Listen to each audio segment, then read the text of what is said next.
Hi guys, today I will tell you an interesting story. This is a story of a man in Cameroon.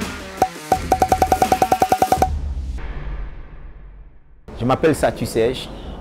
J'ai été déporté de l'Europe. Aujourd'hui, je suis au Cameroun. J'ai redémarré à zéro. Je m'épanouis, je suis à l'aise. Far back in the year 2000, Mr. Serge was an African youth of 23 years old. He left this room in the morning. He spent his days buying junks from the streets and selling them in the streets. After the sales, he won't buy clothes. He won't care enough for his family nor plan for the future. Instead, he will spend for his entertainment, his friends, and he will continue to practice negative thinking. Negative thinking? Because of disguised unemployment, wrong African narratives, political and social pressure in African countries, many African youths practice negative thinking. They think that their countries are cursed.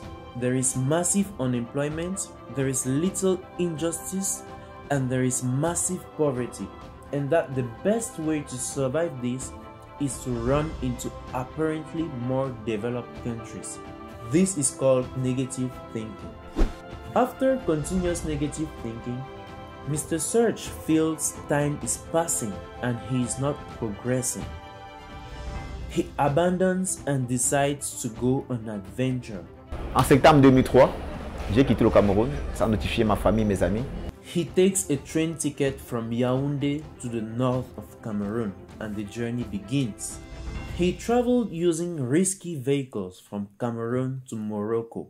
He overcame dangerous jungles, the hot Sahara Desert, the dangerous streets. He slept on stones, in cars, in streets and in farms. He broke boundaries. He practiced illegal actions. He arrived in Morocco after 9 months of journey. He saw many of his counterparts die. He suffered hunger, stress, severe cold and toxic fear. He and 80 other Africans climbed on a 40-passenger boat to sail the Mediterranean. He jumped a 6 meters fence and managed to enter Spain. 6 months later, Mr. Serge still illegal in Spain.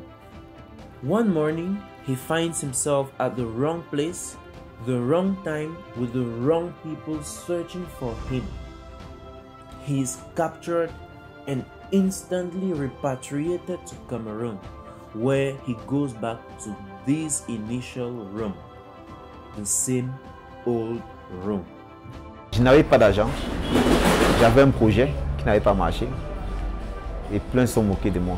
Besides the fear, the shame and the lack of money, Mr. Serge does not give up. He takes a loan of $15 from his closest friend. He buys junks, hammers for $6, sets it on the selling floor he abandoned years ago, and resumes his junk business. This time around with more concentration, more determination, more consistency, and he stops negative thinking. Je ne vais pas dans les bars, je ne bois pas d'alcool, je ne fume pas de cigarettes. Je travaille tous les jours de l'année. Je suis heureux dans mon travail. He will buy junk tools, spare parts, accessories, and resell them at a profit.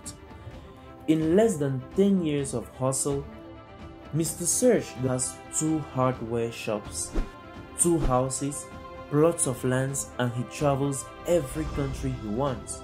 He financially helps lots of African youths, and Mr. Serge believes that every African can make it in Africa in less than 10 years. The lesson of this story is that every African youth should believe in their continent, should not be ashamed of restarting all over, and we all should not underestimate the power of consistency, persistency, hard work, and positive thinking. If you love this video, check the one in the description above, the African who created the longest bike in the world. Please like to recommend my videos and subscribe to watch the next coming videos. I am Prince Tiks. We are one. Tuko pamoja.